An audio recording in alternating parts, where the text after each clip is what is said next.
नमस्कार दोस्तों, स्वागत है आप सभी का हमारे YouTube चैनल पर। अगर आप भी प्रधानमंत्री आवास योजना के लाभार्थी हैं या आपने हाल ही में आवेदन किया है तो आज का यह वीडियो आपके लिए बहुत महत्वपूर्ण होने वाला है, क्योंकि आज हम आपको बिल्कुल आसान भाषा में समझाएंगे कि आखिर केंद्र सरकार द्वारा बजट जारी होने के बाद भी तुरंत सभी लोगों के खाते में पैसा क्यों नहीं आता है। पहली किस्त, दूसरी किस्त और तीसरी किस्त मिलने की पूरी प्रक्रिया क्या होती है, एफटीओ क्या होता है, राज्य सरकार की क्या भूमिका होती है और अभी अलग अलग राज्यों में क्या स्थिति चल रही है।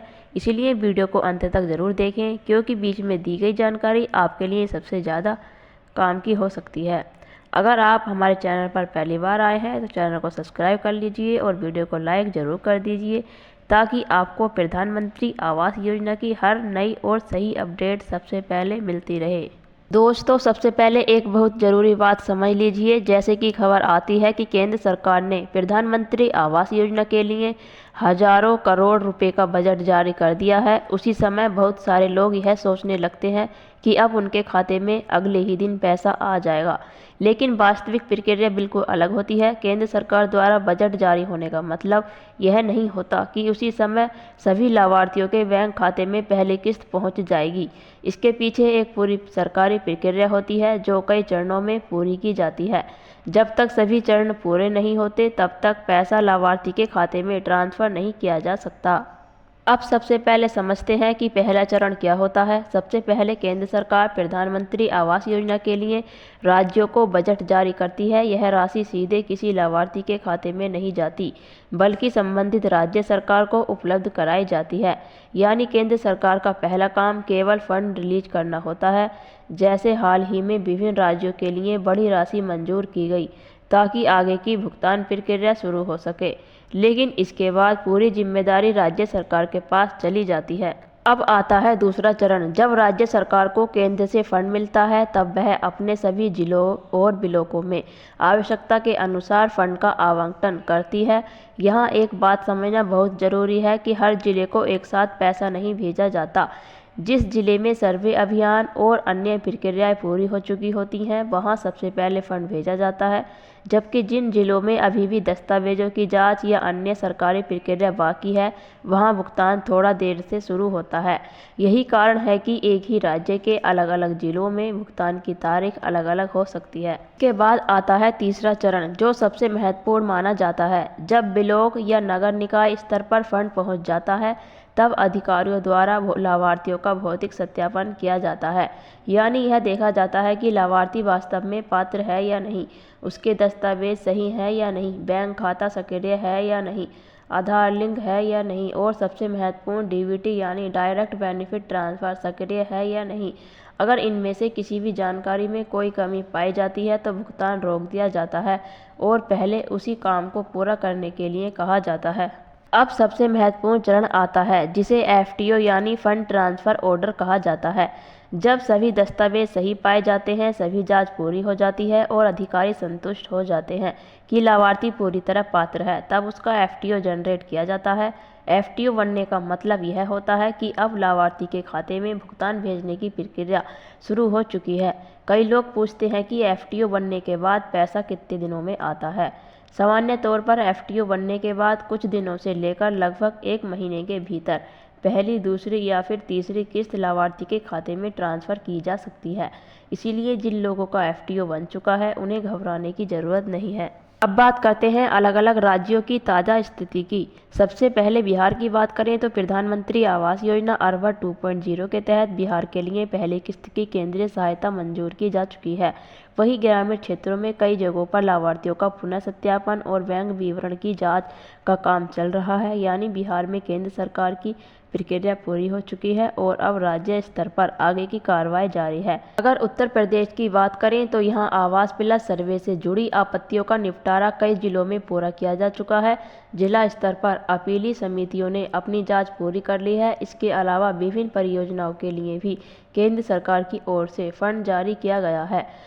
अब आगे की प्रक्रिया राज्य सरकार, जिला प्रशासन और ब्लॉक स्तर पर चल रही है। आंध्र प्रदेश की बात करें तो वहां भी प्रधानमंत्री आवास योजना 2.0 के तहत पहली किस्त के लिए वित्तीय मंजूरी मिल चुकी है। यानी केंद्र सरकार की तरफ से आवश्यक बजट जारी कर दिया गया है और अब राज्य सरकार अपने स्तर पर लाभार्थियों तक राशि पहुंचाने की प्रक्रिया आगे बढ़ा रही है। अगर असम और पूर्वोत्तर राज्यों की बात करें तो असम, नागालैंड, त्रिपुरा और मेघालय जैसे राज्यों के लिए भी हाल ही में अलग अलग बजट स्वीकृत किए गए हैं।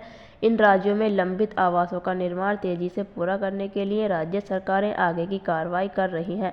अब मध्य प्रदेश, राजस्थान और छत्तीसगढ़ की बात करें तो इन राज्यों में नई लाभार्थी सूची तैयार करने, बैंक खातों का सत्यापन करने और पात्र लाभार्थियों की जांच का काम कई जिलों में पूरा हो चुका है।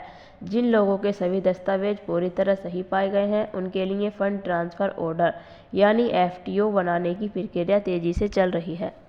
अब जानते हैं आज की 3 सबसे बड़ी अपडेट। पहली अपडेट यह है कि कई जिलों में अंतिम पात्रता सूची का सत्यापन पूरे होने के बाद उसे पोर्टल पर लॉग किया जा रहा है।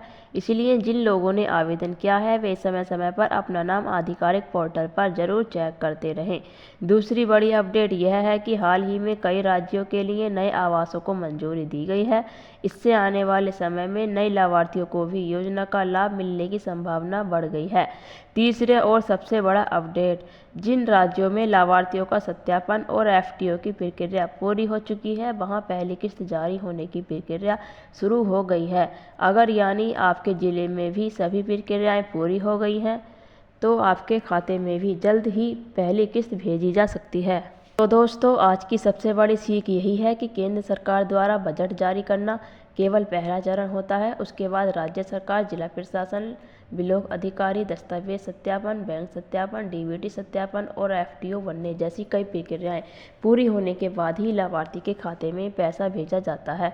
इसलिए अगर आपके खाते में अभी तक पैसा नहीं आया है तो घबराने की ज़रूरत नहीं है। सबसे पहले अपना बैंक खाता, आधार लिंकिंग, DBT और आवेदन की स्थिति जरूर जांच लें। अगर सब कुछ सही है तो जैसे ही आपके ज़िले में भुगतान प्रक्रिया शुरू होगी आपके खाते में भी किस्त भेज दी जाएगी। दोस्तों अगर आप PM आवास योजना की किस्त का स्टेटस चेक करना चाहते हैं तो चलिए हम आपको बताते हैं उसके लिए आपको क्या करना होगा। दोस्तों उसके लिए चलिए हम आपको लैपटॉप की स्क्रीन पर समझा देते हैं। आपको लैपटॉप में या फिर मोबाइल में गूगल ओपन करना है और उसमें टाइप कर देना है सरकारी योजना काम। बस इतना ही लिखना है, स्पेस नहीं देना है। जैसे ही आप सर्च करोगे इस प्रकार से आपके सामने इंटरफेस आएगा। आपको पहले ही वेबसाइट पर, पहले ही लिंक पर क्लिक कर देना है। इस वेबसाइट का इंटरफेस कुछ इस तरह का है। जैसे ही आप इसे थोड़ा नीचे स्क्रॉल करोगे यहाँ पर लिखा है सेंट्रल योजना। इसके नीचे PM आवास योजना के बारे में एक आर्टिकल है, आपको उस पर ही क्लिक कर देना है। जैसे ही आप उस पर क्लिक करोगे तो इस प्रकार से ये आर्टिकल आपके सामने खुलकर आ जाएगा। आप इस आर्टिकल में पूरी जानकारी प्राप्त कर सकते हैं। अगर आप किस्त का स्टेटस चेक करना चाहते हैं वह भी आप कर पाएंगे। तो दोस्तों इस तरीके से आपको चेक कर लेना है। दोस्तों अगर आपसे स्टेटस चेक नहीं हो, कोई भी परेशानी आए तो आप हमें कमेंट बॉक्स में ज़रूर बताइएगा। और दोस्तों अगर आप सरकारी योजना से रिलेटिव और भी जानकारी प्राप्त करना चाहते हैं तो इस वेबसाइट के होम पेज पर जाना है और आप और भी योजनाओं की जानकारी प्राप्त कर सकते हैं। तो दोस्तों आज की इस वीडियो में इतना ही। कल मिलेंगे, तब तक के लिए जय हिंद।